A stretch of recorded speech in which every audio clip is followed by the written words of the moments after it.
Graça e paz, queridos irmãos, queridas irmãs, sejam muito bem-vindos, sejam muito bem-vindas a mais uma aula no canal Conectados com a EBD, o seu canal de estudos bíblico-teológicos. Hoje, pela infinita misericórdia do nosso bom Deus, daremos continuidade ao estudo das lições bíblicas do primeiro trimestre de 2021 da classe de adultos, o verdadeiro pentecostalismo, a atualidade da doutrina bíblica sobre a atuação do Espírito Santo. Especificamente, estudaremos a lição de número 10 para o dia 7/3 de 2021. O Senhor Jesus cura hoje. Mas antes de iniciarmos esta aula, eu quero te pedir: gostou? Deixa aquele joinha abençoado, faça os seus comentários e compartilhe esta aula com outras pessoas. Sem mais delongas, vamos para o que interessa. Vamos iniciar a aula de hoje. O texto áureo da nossa lição encontra-se no livro dos Salmos, no Salmo de número 103, versículo de número 3, e está escrito assim: É Ele quem perdoa todas as tuas iniquidades e sara todas as tuas enfermidades. A verdade prática nos diz: a cura de enfermidades é um dos benefícios da obra redentora do Calvário. A leitura bíblica em classe, o texto base da nossa lição, na verdade são duas referências. Primeira, Isaías capítulo 53, versículos 4, 5 e 6, logo após Mateus capítulo 8, versículos 16 e 17. Isaías 53, 4 está escrito: Verdadeiramente, Ele tomou sobre si as nossas enfermidades e as nossas dores levou sobre si, e nós o reputamos por aflito, ferido de Deus e oprimido. Mas ele foi ferido pelas nossas transgressões e moído pelas nossas iniquidades. O castigo que nos traz a paz estava sobre ele, e pelas suas pisaduras fomos sarados. Todos nós andamos desgarrados como ovelhas, cada um se desviava pelo seu caminho, mas o Senhor fez cair sobre ele a iniquidade de todos nós. Mateus capítulo 8, versículos 16 e 17. E chegada a tarde, trouxeram-lhe muitos endemoniados, e ele, com a sua palavra, expulsou deles os espíritos e curou todos os que estavam enfermos, para que se cumprisse o que fora dito pelo profeta Isaías, que diz: Ele tomou sobre si as nossas enfermidades e levou as nossas doenças.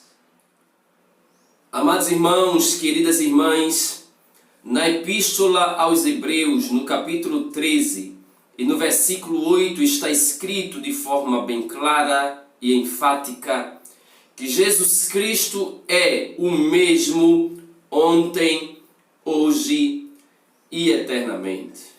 Portanto, assim como ele fez no passado, ele deseja também atualmente curar e libertar os enfermos e os oprimidos. Ele demonstrou a sua grande e infinita misericórdia, a sua grande e bendita compaixão, ao tomar sobre si as nossas enfermidades e as nossas dores, conforme falou o profeta Isaías, e vimos na leitura bíblica base desta lição. O caráter e a compaixão de Jesus permanecem imutáveis, sem sofrer nenhuma mudança nos dias de hoje. Logo, saibamos, tenhamos a plena certeza Deus é fiel para curar as nossas enfermidades. O Senhor Jesus Cristo continua curando ainda hoje. Logo de imediato, destacamos aqui que a cura divina é para hoje, para os dias atuais. Não ficou no passado. É uma manifestação divina para os nossos dias também. No primeiro tópico da lição, o comentarista destaca a cura divina na Bíblia. Pensando nisso, nós destacamos a cura divina no tocante à saúde pública no Antigo Testamento. Em Israel, a saúde era uma promessa divina, mas o povo tinha que fazer a sua parte. Afinal de contas, Deus garantiu a saúde deles desde que cumprissem os termos do pacto do Sinai.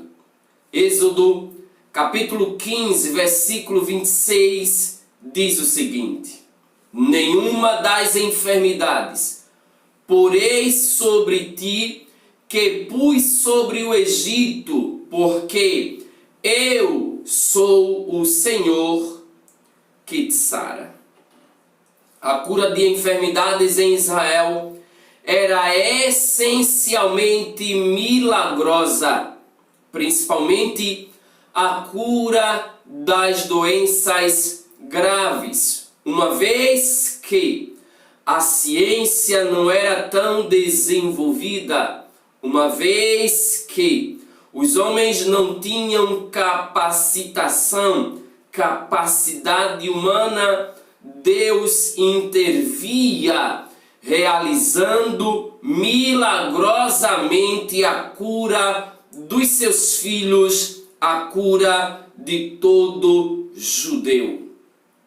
A saúde, portanto, vindo de Deus, não estava nos médicos como nos povos vizinhos, as nações vizinhas de Israel, as nações que moravam nas circunvizinhanças, evidentemente, que buscavam saúde no sistema de saúde, buscavam a cura das enfermidades recorrendo aos médicos, mas Israel não. Israel recorria em Deus, recorria a Deus, suplicava a Deus a cura de suas enfermidades, porque o próprio Deus havia dito para eles: eu sou o Senhor que te sara. Além do mais, vejamos o que está escrito no livro do profeta Jeremias, no capítulo de número 14, capítulo 17, versículo de número 14, o que o profeta fala: sara-me, Senhor, e sararei, salva-me e serei salvo, porque tu és o meu louvor. Repito a primeira parte do texto: sara-me, Senhor, e sararei. Os filhos de Israel recorriam a Deus, suplicando-lhe a cura para as suas ou das suas enfermidades. Ainda no livro do profeta Jeremias, capítulo 30, versículo 17, está escrito: o próprio Deus agora fala com seu povo, porque restaurarei a tua saúde e sararei as tuas chagas, diz o Senhor, pois te chamam a enjeitada, dizendo: é Sião, por quem ninguém pergunta. Repetindo a primeira parte do versículo, porque restaurarei a tua saúde e sararei as tuas chagas. É Deus quem realiza cura no meio do seu povo. Ainda pensando na cura divina no contexto bíblico, vejamos agora a prevenção de doenças. Sim, biblicamente falando. A alimentação saudável e a higienização adequada são bons hábitos que contribuem para a boa saúde. Eu vou repetir. A alimentação saudável e a higienização adequada são bons hábitos que devem ser aprendidos e mantidos, pois contribuem para a boa saúde. Quando a lei de Moisés instrui o povo sobre o padrão de higiene em Levítico 15, Deus está preocupado com a saúde do povo, mas Deus não espera o povo adquirir as enfermidades. Deus orienta-o para que eles se preocupem com a prevenção das doenças. Por isso, repito, quando a lei de Moisés instrui o povo sobre o padrão de higiene em Levítico 15 e os preceitos dietéticos e os preceitos de dieta para como se alimentarem no capítulo 17, embora parte da purificação fosse cerimonial, o objetivo principal de Deus era a saúde da população. E isso logo nos mostra o interesse divino na saúde do povo, no que diz respeito à coletividade, por isso na saúde pública, bem como também na saúde de cada um de forma individual. Vejamos Jeremias capítulo de número 8, versículo 22. Repito, Jeremias capítulo 8, versículo 22. Porventura, não há unguento em Gileade, ou não há lá médico, porque, pois, não teve lugar a cura da filha do meu povo. Deus tem a preocupação com a saúde dos seus filhos. A religião, nesse caso, constitui-se, portanto, em um veículo eficaz para a conscientização coletiva. Afinal de contas, todos nós sabemos que a preocupação de Deus para com a vida do homem está no campo ou está na nossa formação, corpo, alma e espírito. Deus preocupa-se com a nossa saúde física, emocional e espiritual. E, como servos de Deus, como igreja de Deus, temos também a responsabilidade de orientar aos homens, através das Sagradas Escrituras, a preocupação de Deus para com a nossa saúde. E o comentarista da lição usa o termo conscientização coletiva. E olha que interessante, o momento é propício para pensarmos nesta conscientização coletiva. Afinal, estamos vivendo em um momento de pandemia que já se estende há muito tempo e os números de pessoas infectadas aumentam. O número de pessoas que morrem aumentam e as pessoas estão se comportando, inclusive nas igrejas, como se nada estivesse acontecendo. Mas, se o próprio Deus tinha preocupação com a saúde do seu povo, qual deve ser a nossa conduta? Qual deve ser o nosso comportamento? Precisamos ter conscientização coletiva.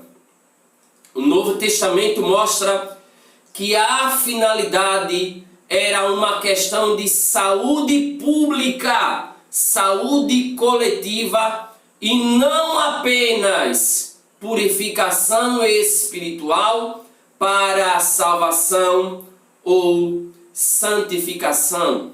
Conforme vemos em Mateus capítulo 15, versículos 17 ao 20, Romanos capítulo 14, versículo 2, primeira carta de Paulo a Timóteo, capítulo 4, versículos 3, 4 e 5. Ainda pensamos na cura divina no contexto bíblico. Vejamos no Novo Testamento curas realizadas pelo nosso Cristo, pelo Filho de Deus, pelo Senhor Jesus. O número de enfermos na época do Senhor Jesus era elevadíssimo. O sistema público de saúde era quase que inexistente. A grande maioria da população pobre não tinha acesso ao sistema público de saúde. Por causa disso, o número de enfermos era altíssimo e as curas efetuadas por Jesus logo chamaram a atenção de todos. A cura ou as curas no plural realizadas por Jesus chamou a atenção de todos. Vejamos Mateus capítulo de número 4, versículos 23 ao 25. Mateus 4, 23 ao 25. E percorria Jesus toda a Galileia, ensinando nas sinagogas e pregando o evangelho do reino e curando todas as enfermidades e moléstias entre o povo. E a sua fama correu por toda a Síria, e traziam-lhe todos os que padeciam acometidos de várias enfermidades e tormentos, os endemoniados, os lunáticos e os paralíticos, e ele os curava. E seguia-o uma grande multidão da Galileia, de Decápolis, de Jerusalém, da Judeia e da além do Jordão. Jesus, por onde ele passava, destaco, ele desenvolvia com muito afinco a sua tríplice função ministerial. Qual é esta tríplice função? Quais são as três funções ou exercícios ministeriais de Jesus? Descritas pelo evangelista Mateus. Ele vai dizer que Jesus percorria toda a Galileia, ensinando, pregando o evangelho e curando. E a fama dele cada vez mais alcançava pessoas mais distantes que o procuravam. O Senhor Jesus fazia tudo isso, pregava em meio ao mundo. Na verdade, todos nós sabemos, a sua vinda ao mundo foi para salvar os pecadores. 1 Timóteo capítulo 1, versículo 15, mas não apenas isto. ele também veio por causa da miséria humana, operando muitos milagres, prodígios e maravilhas. Tudo isso ele fez porque ele se compadecia. Ele tinha grande compaixão. Em alguns textos da Bíblia está escrito que ele sentia íntima compaixão. Jesus se compadecia verdadeiramente dos enfermos, dos oprimidos e de todos os de espírito abatido, porque essas pessoas andavam como ovelhas que não têm pastor, andavam errantes, depositavam suas confianças, fé e esperança em qualquer pessoa, mas quando ouviram falar de Jesus, ele percebe a necessidade espiritual, emocional, mas também física dessas pessoas e sabe que precisa fazer alguma coisa em prol, em favor dessas vidas. A compaixão do Mestre era sua principal motivação para ministrar ao povo. Isso aqui é interessante. Eu vou repetir. E como seria interessante que nós guardássemos esta oração na nossa mente e no nosso coração. A compaixão do Mestre era a sua principal motivação para ministrar ao povo. Jesus não precisava de outras motivações para pregar o Evangelho, para curar os enfermos. Jesus apenas era movido por compaixão para atender a necessidade de quem precisava. E isso não mudou com o tempo, visto que a promessa de cura continua prevalecendo. A promessa de que o Senhor cura ainda hoje está de pé. Se não vejamos Marcos, capítulo de número 16, um texto clássico para compreendermos estas verdades. Marcos, capítulo 16, versículos 17, 18, 19 e 20. Eu quero ler contigo. E estes sinais seguirão aos que crerem em meu nome. Expulsarão demônios, falarão novas línguas, pegarão nas serpentes, e se beberem alguma coisa mortífera, não lhes fará dano algum, e imporão as mãos sobre os enfermos e os curarão. Ora, o Senhor, depois de lhes ter falado, foi recebido no céu e assentou-se à direita de Deus. E eles, tendo partido, pregaram por todas as partes, cooperando com eles o Senhor e confirmando a palavra com os sinais que se seguiram.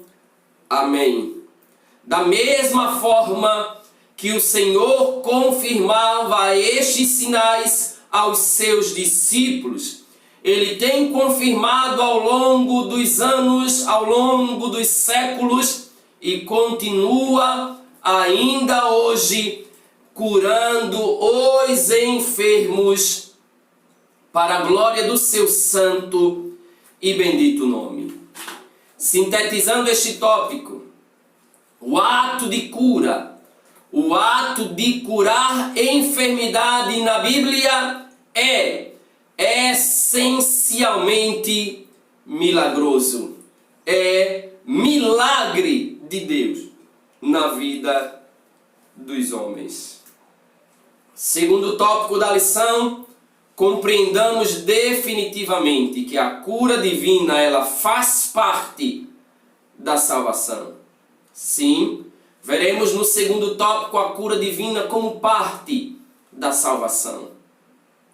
E salvação, como todos nós sabemos, é um termo que se aplica a diversas ações de Deus no Antigo Testamento em favor de seu povo, como o livramento da escravidão, livramento da fome, da espada e das enfermidades de forma geral.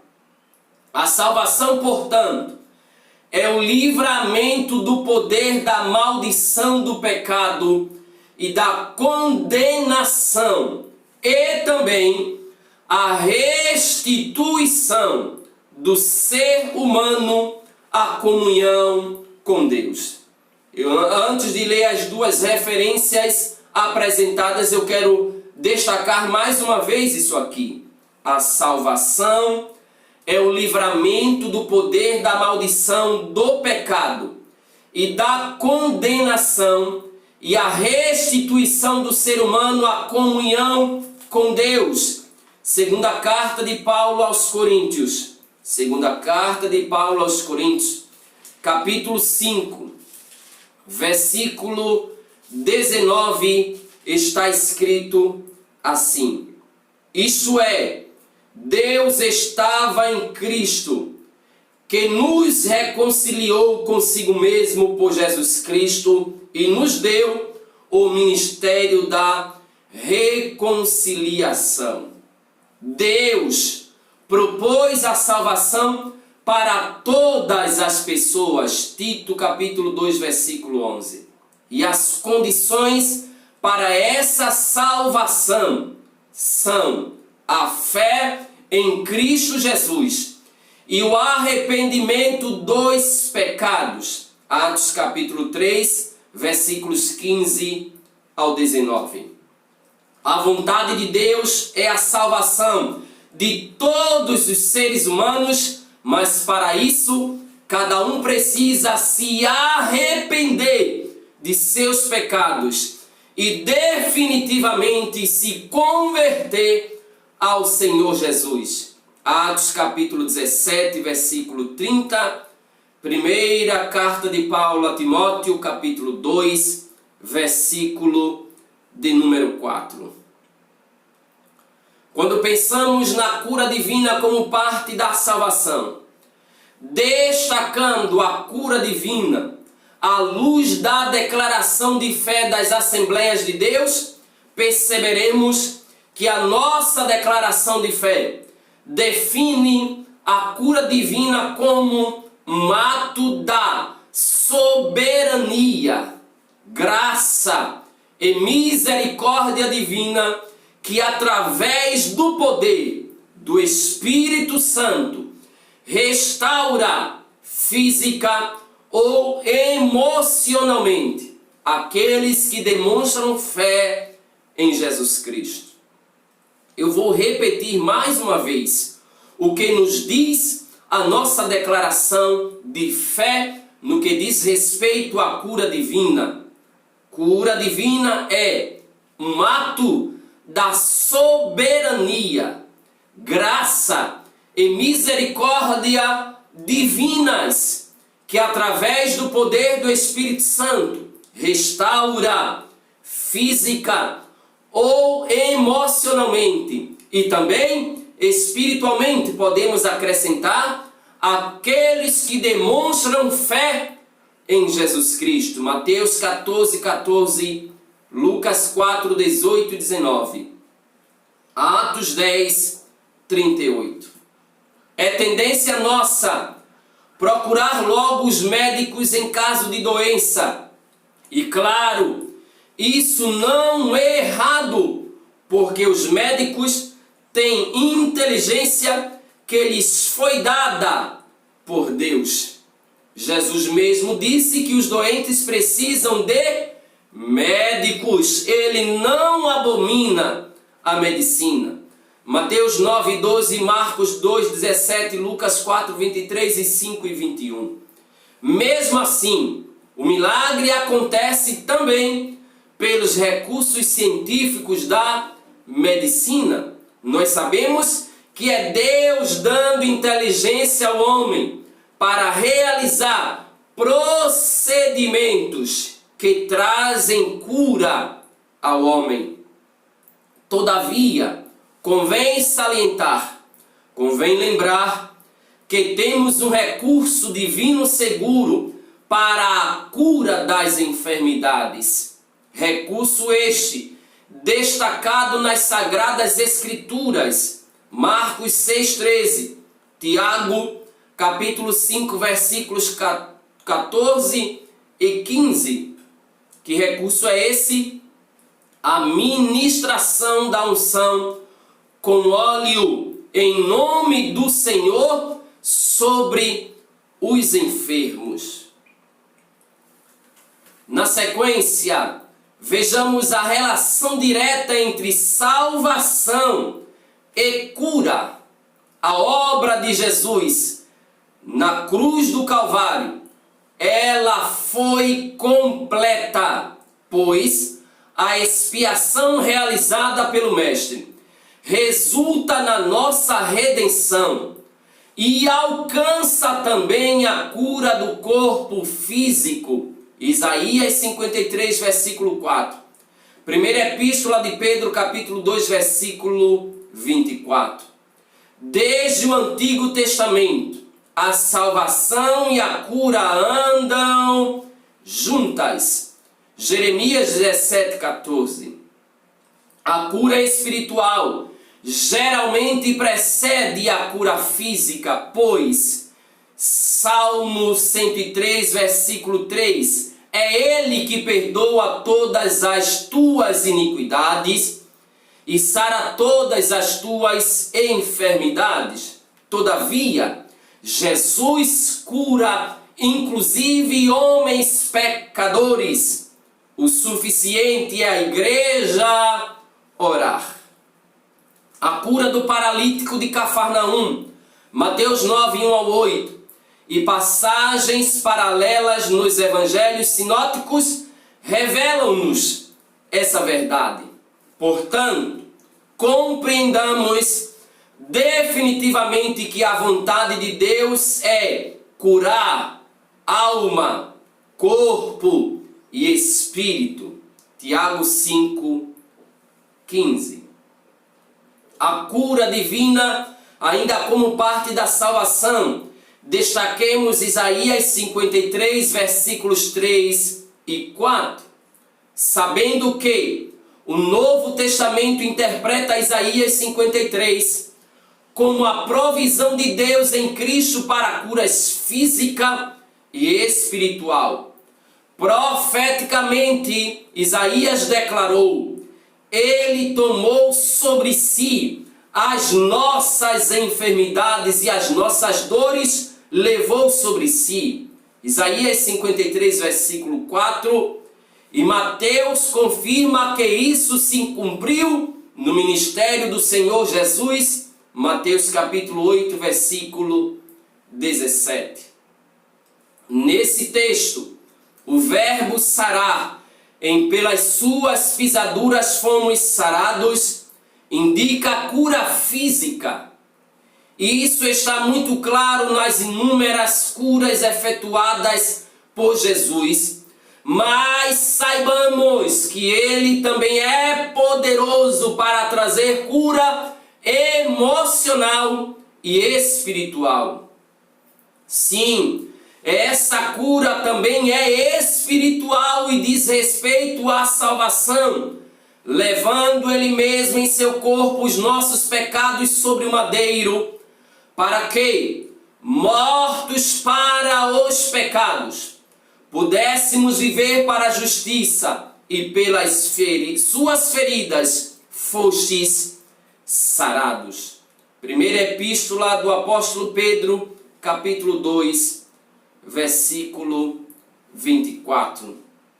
Sintetizando este tópico, o discurso profético de Isaías 53 e seu cumprimento no Novo Testamento mostram que salvação e cura caminham de mãos dadas, caminham juntas. Terceiro e último tópico, a cura divina e os desafios atuais. Não é novidade no nosso século falarmos de doenças físicas, emocionais e espirituais, de todas as ordens, em todas as esferas sociais, em todas as circunstâncias, existem doenças. E todos nós sabemos que as enfermidades são uma das causas de maior sofrimento ao ser humano. Elas são consequências, seja direta ou indireta, do pecado. Pois se não existisse pecado, definitivamente todos nós sabemos que não existiriam enfermidades. Mas isso não significa que todos os enfermos estejam em pecado, como alguns equivocadamente pensam. Existem crentes que quando vão orar por outras pessoas, oram pedindo para Deus perdoar os pecados para então sará-las. E nós sabemos que nem todas as enfermidades que alguém tem é consequência do seu próprio pecado. Há enfermidades que são consequências diretas do pecado, sim. Vemos isso em João capítulo 5, versículo 14. No entanto, não se pode generalizar, visto que cada caso tem suas particularidades. E eu me lembro agora de um fato registrado por João no capítulo de número 9, Evangelho segundo escreveu João, capítulo de número 9. Os discípulos perguntam para o Senhor acerca da situação daquele homem enfermo, cego de nascença, e perguntam ao mestre: Mestre, quem pecou? João capítulo 9, versículo de número 2. Este ou seus pais, para que nascesse cego? Ora, nasceu cego. A cegueira não foi consequência dos seus pecados. Aí Jesus vai explicar para ele: nem ele, nem os seus pais. Portanto, nem toda doença é consequência de pecado pessoal. Isso é ignorância bíblica. Precisamos ler mais e estudar mais a palavra de Deus para não cometermos determinados equívocos, visto que, repito, cada caso é um caso. Portanto, cada caso tem suas peculiaridades. No segundo subtópico do terceiro tópico, as enfermidades entre os crentes. É engano achar que crente não fica enfermo. Eu já vi recorrentemente alguém perguntar: como pode um crente estar enfermo? Meus irmãos, não sejamos ignorantes. Ao longo da história, muitos homens de Deus, muitas mulheres de Deus adoeceram, ficaram enfermas, e muitos e muitas morreram em consequência das enfermidades. Sim, grandes homens de Deus e grandes mulheres de Deus não conseguiram se livrar das doenças. Esse é um desafio, às vezes, fora da compreensão humana. Mas, na verdade, isso não foge à compreensão humana quando nós estudamos a palavra de Deus. Isso é ignorância bíblica. Falta de conhecimento. Somos humanos, vulneráveis, sujeitos a todos os males que são consequências dos pecados. O apóstolo Paulo tinha um espinho na carne. Segunda carta de Paulo aos Coríntios, capítulo 12, versículos 7 ao 10. E qualquer que seja a natureza desse problema, era para alguns estudiosos, repito, para alguns estudiosos, uma enfermidade. Gálatas 4, 13 ao 15. Timóteo tinha problemas no estômago. 1 Timóteo capítulo 5, versículo 23. Paulo deixou Trófimo doente em Mileto. 2 Timóteo capítulo 4, versículo 20. E o que falar do grande e terrível sofrimento de Jó? E destacamos que Jó era um homem reto, íntegro, temente a Deus, que se desviava do mal e mesmo assim foi acometido de enfermidades.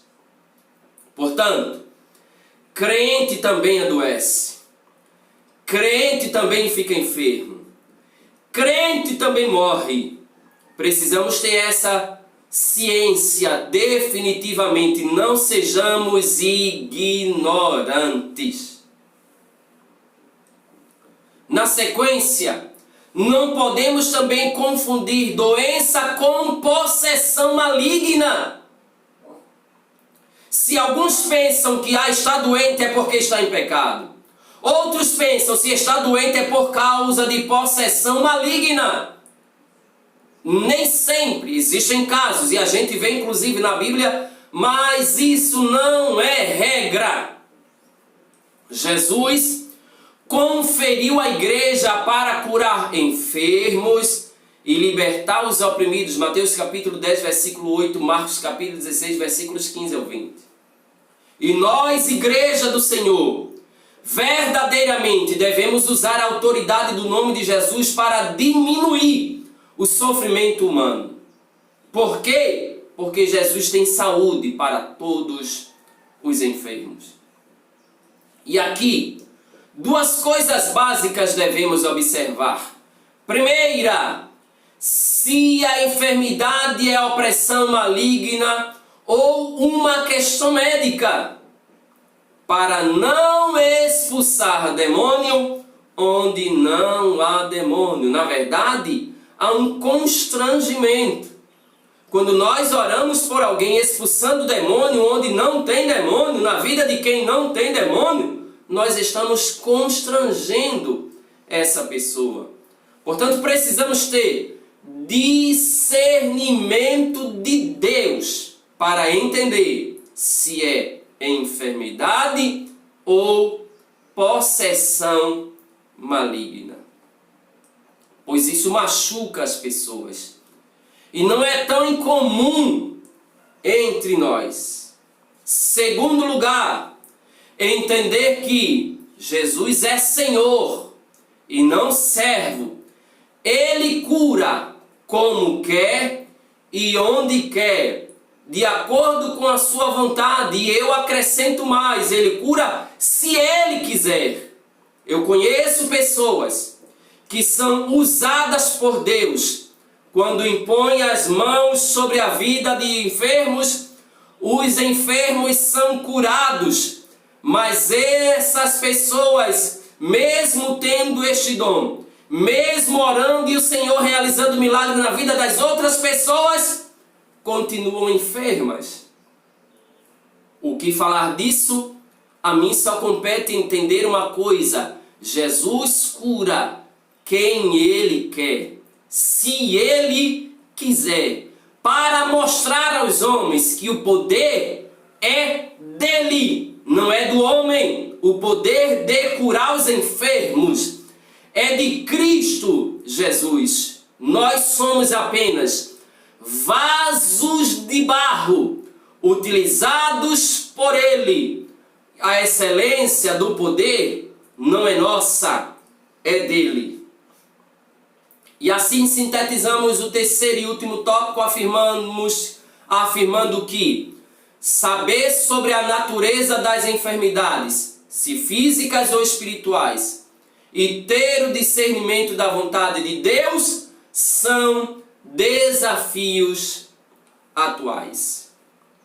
Concluindo esta lição, afirmamos que precisamos saber que a cura divina é real e atual.